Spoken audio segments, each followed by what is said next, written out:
ഈ ഒരു പിക്ചർ നമ്മൾ മനസ്സിലുണ്ടായിരിക്കെ ഇനി നമ്മൾ ഈ വഖഫിനെ കുറിച്ച് ചിന്തിക്കുമ്പോഴാണ് ഇതിന്റെ വലിയ വലിയ പ്രശ്നങ്ങൾ നമുക്ക് മനസ്സിലാവുക. ആ പ്രശ്നം ഒക്കെ മനസ്സിലാക്കി നിങ്ങൾ മുന്നിൽ ഇങ്ങനെ വരുമ്പോൾ ആദ്യമേ ഒരു കാര്യം പറയാനുള്ളത് ഇത്രയേ ഉള്ളൂ. ഈ വഖഫിന് എന്ത് ചെയ്യണം എന്ന് ഇപ്പൊ എന്നോട് ചോദിക്കുകയാണെന്ന് നിങ്ങൾ വലിയ പ്രസംഗമൊന്നും വേണ്ട, ഒറ്റ വാക്കിലൊരു ഉത്തരം പറയൂ എന്ന് പറഞ്ഞാൽ ഒറ്റ ഉത്തരേ ഉള്ളൂ: വഖഫ് നിരോധിക്കണം, അബോളിഷ് ചെയ്യണം. അതിന് യാതൊരു തർക്കവുമില്ല. എന്തുകൊണ്ട് എന്നതാണ് ഇനി നമ്മൾ പറയാം. അതിന്റെ കാരണം ഈ പറയുന്ന പക്ഷാഘാതം പിടിച്ച് തളർവാദം പിടിച്ച് ഈ കിടപ്പിലായ സ്ട്രോക്ക് വന്ന മതേതരത്വത്തെ ഇനി രണ്ടാമത് എണീപ്പിച്ച് നടത്തണമെന്നുണ്ടെങ്കിൽ കൈകാലുകളിലൊക്കെ മസിലൊക്കെ പിടിപ്പിച്ച് ഒന്ന് നടക്കുന്ന ഒരു രീതിയിലേക്ക് അതിനെ തിരിച്ചു കൊണ്ടുവരണമെന്നുണ്ടെങ്കിൽ ചില കാര്യങ്ങൾ, ചില ചികിത്സകൾ നടത്തണം. ആ ചികിത്സ നടത്തുന്നതിന്റെ ഭാഗമായിട്ട് ചില കാര്യങ്ങൾ ചെയ്യണം. അവിടെയാണ് ഇതിന്റെ മറ്റു വശങ്ങളിലേക്ക് നമ്മൾ കിടക്കേണ്ടി വരിക. വഖഫ് നിയമത്തിന്റെ കൂടുതൽ ഇൻ ഡെപ്ത് ആയിട്ടുള്ള കാര്യങ്ങൾ ഇനി ഇവിടെ സംസാരിക്കുന്നുണ്ടോ എന്ന് എനിക്കറിയില്ല. എനിക്ക് തോന്നുന്നു അത് അവതരിപ്പിക്കേണ്ട വ്യക്തിയായിരുന്നു തോന്നുന്നു നമ്മളിൽ നിന്ന് വിട്ടുപോയത്. അദ്ദേഹത്തെ ഞാൻ നേരിട്ട് അറിയില്ല. എന്തായാലും അനുശോചനം നമ്മളിവിടെ അർപ്പിച്ചു. അതില് ആ വിയോഗത്തിൽ ഒരു വ്യസനമുണ്ട്. കാരണം എൻ്റെ ഒരു അനുഭവം ആദ്യമായിട്ടാണ്, ഇങ്ങനെ ഒരു അനുഭവം പുഷ്പാർച്ചന പോലെ ആദ്യമായിട്ടാണ് ഇന്ന് നടത്തിയത്. എന്തായാലും നമുക്ക് ഒരു ഷോക്കിംഗ് ആയിട്ടുള്ള ഒരു സംഗതിയായിരുന്നു. അതുകൊണ്ട് ഞാനൊരു കാര്യം പറയാം. വഖഫ് നിയമത്തിൽ ഇന്നിപ്പോ അമെൻമെന്റിന് വേണ്ടിയിട്ട് കേന്ദ്ര സർക്കാർ ശ്രമിക്കുമ്പോൾ അവർ പറഞ്ഞു വെക്കുന്ന 2-3 കാര്യങ്ങളുണ്ട്, പറഞ്ഞു വെക്കാത്ത 2-3 കാര്യങ്ങളും ഉണ്ട്. പറഞ്ഞു വെക്കുന്ന കാര്യങ്ങൾ പ്രധാനമായിട്ട് ഇതിനെ ഒരു ട്രാൻസ്പെറൻസി കൊണ്ടുവരിക എന്നുള്ളതാണ് ഒരു പ്രധാന കാര്യം. അതുകൂടാതെ ഒരു അക്കൗണ്ടബിലിറ്റി ഉണ്ടാകുന്നതോടൊപ്പം തന്നെ ഈ അനിയന്ത്രിതമായ പവർ, ചില കാര്യങ്ങൾ അമിതമായ അധികാരം ഉപയോഗിച്ചുകൊണ്ട് ഏത് സ്ഥലം വേണമെങ്കിലും ചൂണ്ടിക്കാണിച്ച് അത് വഖഫാക്കാം എന്ന് ഇവിടെ വിശദീകരിച്ച പോലെ, ഇതൊക്കെ കേൾക്കുമ്പോൾ ചിലപ്പോൾ മുസ്ലിങ്ങളായിട്ടുള്ള ആളുകൾക്കോ അല്ലെങ്കിൽ ഇവിടുത്തെ ഇടതുപക്ഷത്തിനോ അല്ലെങ്കിൽ കോൺഗ്രസിന്റെ ആളുകൾക്കൊക്കെ ചിലപ്പോ ഇതൊക്കെ ഒരു വലിയ അതിശയോക്തിയുള്ള സംഗതിയായിട്ടാണ് ഫീൽ ചെയ്യുക. പക്ഷെ മുനമ്പത്ത് പോയിട്ട് നമ്മൾ ആ ആളുകളുടെ അടുത്ത് സംസാരിച്ചു കഴിഞ്ഞാൽ തീരും, അത്രയ്ക്കുള്ളൂ അതിന്റെ ആയുസ്. പക്ഷെ അവരത് ചെയ്യുന്നില്ല. അങ്ങനെ സംഭവിക്കുന്നുണ്ട്. തമിഴ്നാട്ടിലുള്ള തിരുച്ചുന്തറൈ എന്ന് പറയുന്ന ആ ഗ്രാമത്തെ കഥ നമ്മൾ പറയുന്നത് കേട്ടിട്ടാണ്. ഉസ്താദുമാരൊക്കെ പ്രസംഗിച്ചുകൊണ്ട് നടക്കുകയാണ്. പാർലമെന്റ് ഇരിക്കുന്നത് വഖഫ് ഭൂമിയിലാണ്, അതല്ലെങ്കിൽ ഇന്ദിരാഗാന്ധി നമ്മളുടെ എയർപോർട്ട് ഇരിക്കുന്നത് അത് വഖഫ് ഭൂമിയിലാണ്, താജ്മഹൽ ഇരിക്കുന്നു. അങ്ങനെ ഓരോ ഭൂമിയും എണ്ണി എണ്ണി പറഞ്ഞ് സുപ്രീം കോടതി ഇരിക്കുന്നത് വഖഫ് ഭൂമിയിലാണ് എന്ന് പറയുമ്പോൾ ഇത് ഏതൊക്കെയാണ് വഖഫ് ഭൂമി, ഏതൊക്കെയാണ് വഖഫ് ഭൂമി അല്ലാത്തത്, ഇനി ഏതൊക്കെയാണ് വഖഫ് ആകാൻ കിടക്കുന്നത്, ഇതൊന്നും ആർക്കും അറിയാത്തൊരു അനിശ്ചിതാവസ്ഥയുള്ളപ്പോ ഈ ട്രാൻസ്പെറൻസി ഇല്ല. അപ്പോ അത് അഡ്രസ് ചെയ്യപ്പെടുന്നു. അതേപോലെ ഈ അനിയന്ത്രിതമായ പവർ ചൂണ്ടിക്കാണിച്ചുകൊണ്ട് ഇത് വഖഫ് ആക്കുന്ന രീതി, അത് മാറ്റാൻ വേണ്ടിയിട്ടുള്ള ശ്രമം.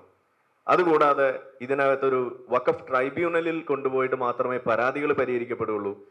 അതില് അവരെടുക്കുന്ന തീരുമാനങ്ങൾ അന്തിമമാണ്. അതിന്റെ മുകളിലേക്ക് നിങ്ങൾക്കൊരു അപ്പീലിന് പോയിക്കൊണ്ട് സുപ്രീം കോടതിയിലോ അല്ലെങ്കിൽ അവിടെ എവിടെയെങ്കിലും പോയിക്കൊണ്ട് ഒരു നിയമ സഹായം തേടാനുള്ള ഒരു അവകാശമില്ല എന്ന തരത്തിലുള്ള ഒരു ഓട്ടോണോമസ് ആയിട്ടുള്ള ഒരു പവർ അത് അഡ്രസ് ചെയ്യപ്പെടുന്നു, അത് അവിടുന്ന് ഒഴിവാക്കപ്പെടുന്നു. ഇങ്ങനെയുള്ള കാര്യങ്ങളൊക്കെയാണ് ഇപ്പൊ തൽക്കാലം ഒരു ചുരുക്കി പറയുകയാണെങ്കിൽ ഏറ്റവും പ്രധാനപ്പെട്ടത് നമുക്ക് പറയാം. എന്നാൽ ഇതിൽ അഡ്രസ് ചെയ്യപ്പെടാത്ത കാര്യമുണ്ട്. അതെന്താണ്? അത് BJP സർക്കാർ പോലും ചെയ്യുന്നില്ല. Once a waqf always a waqf എന്ന് പറയുന്ന ഒരു രീതി തികച്ചും തെറ്റായിട്ടുള്ള ഒരു ആശയമാണ്. ഞാൻ എപ്പോഴും ആലോചിക്കുകയാണ്, ഇത്രമാത്രം മുസ്ലിം വിരുദ്ധരാണ് അല്ലെങ്കിൽ ഇതുപോലുള്ള കാര്യങ്ങൾക്കൊക്കെ കച്ചകെട്ടി ഇറങ്ങുന്നവരാണ് BJP എന്ന് പറഞ്ഞിരിക്കെ തന്നെ എന്തുകൊണ്ട് ഈ ഒരു നിയമത്തെ മാറ്റുന്നില്ല എന്ന് എനിക്ക് എത്ര ആലോചിച്ചിട്ട് മനസ്സിലാവുന്നില്ല. കാരണം വേറെ ഒന്നും ചെയ്തില്ലെങ്കിലും ആദ്യം ചെയ്യേണ്ട സാധനമാണിത്. കാരണം ഒരു രാജ്യത്തും, ഇസ്ലാമിക രാജ്യത്ത് പോലും അങ്ങനെ ഇല്ല. അതാണ് നമ്മൾ ആലോചിക്കേണ്ടത്. Once a waqf always a waqf എന്ന് പറയുന്ന ഒരു പോളിസി ഇസ്ലാമിക രാജ്യത്ത് പോലും അവർ പ്രാവർത്തികമാക്കുന്നില്ല എന്നുള്ളിടത്താണ് നമ്മുടെ രാജ്യത്ത്, മതേതര രാജ്യത്ത്, ജനാധിപത്യ രാജ്യത്ത് മതഭേദമന്യ ആളുകൾക്ക് ഒരു equality in front of the law എന്ന് പറയുന്ന ഒരു സംഗതി ഉള്ള സമയത്ത് ഇതുപോലുള്ള കാര്യങ്ങൾ വെക്കുന്ന ഒരവസ്ഥ. അവിടെ അറബ് ലോകം, ഇപ്പോ സൗദി അറേബ്യ നമ്മൾ എടുക്കുക, അല്ലെങ്കിൽ UAE നമ്മൾ എടുക്കുക, അല്ലെങ്കിൽ ഇന്തോനേഷ്യ പോലെയുള്ള ഒരു ഹൈബ്രിഡ് സ്ഥലങ്ങൾ നമ്മൾ എടുക്കുക, ജനാധിപത്യമുണ്ട്, ഇസ്ലാമിക നിയമങ്ങളും ഉണ്ട്. ഇവിടെയൊക്കെ എങ്ങനെയാണ് ഇത് നടക്കുന്നത്? അവിടെ നമ്മൾ കാണുന്നത് എന്താണ്? ഒരു സ്റ്റേറ്റ് കൺട്രോൾ വേഴ്സസ് ഒരു സ്റ്റേറ്റ് സ്പോൺസർ എന്ന് പറയുന്ന ഒരു വ്യത്യാസമാണ് അവിടെ നമുക്ക് കാണാൻ കഴിയുക. UAE പോയി കഴിഞ്ഞാൽ അവിടെ ഉണ്ട് വഖഫ് ബോർഡ് ഉണ്ട്. അത് അവിടുത്തെ ഇസ്ലാമിക ഭരണവുമാണ്. അവിടുത്തെ നിയമവും അത് തന്നെയാണ്, ശരിയ നിയമവും ആയതുകൊണ്ട് രണ്ടും ഒരാൾ തന്നെയാണ് കൈകാര്യം ചെയ്യുന്നത്. അവിടുത്തെ ഒരു അതോറിറ്റി, ഇസ്ലാമിക് അഫയേഴ്സ് അതോറിറ്റി എന്നൊക്കെ പറയുന്ന പോലെ ഒരു അതോറിറ്റിയാണ് അത് കൈകാര്യം ചെയ്യുന്നത്. അവരുടെ കീഴിലാണ് ഈ പറയുന്ന വഖഫ് കാര്യങ്ങൾ കൈകാര്യം ചെയ്യുന്നത്. അതുകൊണ്ട് തന്നെ അവിടെ രണ്ട് കാര്യങ്ങളില്ല. അതായത് always a waqf, once a waqf always a waqf എന്നൊക്കെയുള്ള രീതിയിലുള്ള കാര്യങ്ങളൊക്കെ തത്വത്തിലുണ്ടെങ്കിലും സ്റ്റേറ്റിന് തീരുമാനിക്കാം അത് എന്തിനൊക്കെ ഉപയോഗിക്കാം എന്നുള്ള രീതിയിൽ. കാരണം അത് അൾട്ടിമേറ്റ്ലി ആ രാജ്യത്തിന്റെ സ്വത്തായിട്ട് തന്നെയാണ് അവിടെ കിടക്കുന്നത്. അതേപോലെ അത് വെച്ചുകൊണ്ട് കമ്മ്യൂണിറ്റീസ് തമ്മിൽ, ആളുകൾ, വ്യക്തികൾ തമ്മിൽ, അല്ലെങ്കിൽ സ്റ്റേറ്റ് വേഴ്സസ് വഖഫ് ബോർഡ് എന്നുള്ള രീതിയിൽ പരാതികൾ നമ്മൾ ഇവിടെ കാണുന്ന പോലെ അത്തരം രാജ്യങ്ങളിൽ ഒരു കോൺഫ്ലിക്റ്റ് വരുന്നില്ല പലപ്പോഴും. കാരണം അനിയന്ത്രിതമായ പവർ വെച്ചു കൊടുത്തുകൊണ്ട് ഏതെങ്കിലും സ്വകാര്യ വ്യക്തിയുടെ സ്ഥലം കയ്യേറുന്ന ഒരു അവസ്ഥയൊന്നും അത്തരം രാജ്യങ്ങളിലില്ല. അതേസമയം ഇന്ത്യയിലേക്ക് വരുമ്പോൾ നിങ്ങൾ നോക്കൂ, അവിടെ ഒരു സ്റ്റേറ്റ് സ്പോൺസേർഡ് ആയിട്ടുള്ള ഒരു അവസ്ഥയാണുള്ളത്. അതായത് രാജ്യം തന്നെ സ്പോൺസർ ചെയ്യുന്ന ഒരു നിയമമായിട്ട് മാറുന്നു. അതിന്റെ ഭാഗമായി കൊണ്ട് ഇവർക്ക് നിയമം കൈയാളാൻ സാധിക്കുന്നു. അതിന് അനിയന്ത്രിതമായ പവർ കൊടുക്കുന്നു.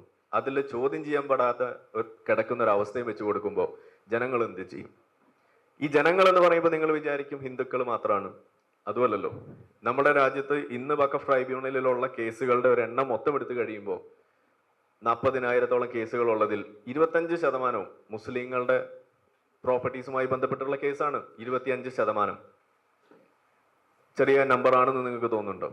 അപ്പൊ ഇതിന്റെ ഇരകളായിട്ട് വരിക ജനങ്ങൾ എന്ന് പറയുമ്പോൾ അതിനകത്ത് മതഭേദമന്യേ ആളുകൾ അഫക്റ്റഡ് ആകുന്ന ഒരു അവസ്ഥയും കൂടി ഉണ്ടാകുമ്പോഴാണ് ഇതിന്റെ യാഥാർത്ഥ്യം മുസ്ലിങ്ങൾക്ക് പോലും മനസ്സിലാകുന്ന തലത്തിൽ ഇത് ചർച്ചയാക്കാൻ പോലും അനുവദിക്കാതെ ഇതൊരു BJP സ്പോൺസേർഡ് പ്രശ്നമാണ്, ഇത് മൈനോറിറ്റി വിരുദ്ധതയാണ്, മുസ്ലിം വിരുദ്ധതയാണ് എന്ന് പറഞ്ഞുകൊണ്ട് ഇതിനെ വഴിതെറ്റിക്കുന്ന ആ ഒരു കാര്യം കൂടി നമ്മുടെ നാട്ടിൽ കാണുമ്പോൾ നമുക്കിതെല്ലാം തുറന്നു പറയുന്ന അവസ്ഥയിലേക്ക് വരേണ്ടി വരുന്നതും ഇതുപോലുള്ള വേദികൾ പോലും അതിനുവേണ്ടി നമ്മൾ ഉപയോഗിക്കുന്ന ഒരു അവസ്ഥ ഉണ്ടാകുന്നത്. ഏതായാലും ഇങ്ങനെ ഒരു ചർച്ച സംഘടിപ്പിച്ച നിങ്ങൾക്ക് അതിന് വലിയൊരു നന്ദിയുണ്ട്. കാരണം നമ്മുടെ നാട്ടില് ഇത് വേറെ ആരും ചർച്ചയാക്കുന്നില്ല എന്നോടത്താണ് ഇതിന്റെ ഒരു പ്രധാനപ്പെട്ട ഒരു പ്രത്യേകത എന്ന് പറയുന്നത്. അതിൽ നിങ്ങൾക്ക് അഭിമാനിക്കാമെന്ന് തന്നെയാണ് ഞാൻ പറയാം.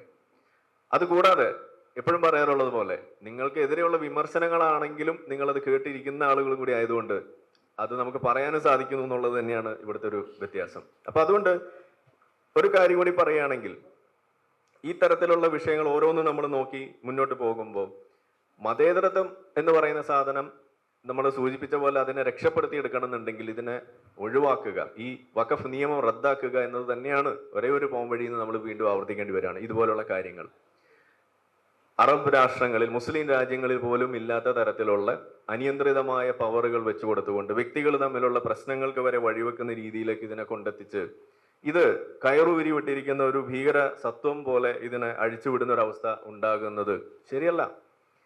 അത് നമ്മൾ പറഞ്ഞേ പറ്റുള്ളൂ എന്നത് തന്നെയാണ് ഇവിടുത്തെ ഒരു പ്രധാനപ്പെട്ട ഒരു വസ്തുത.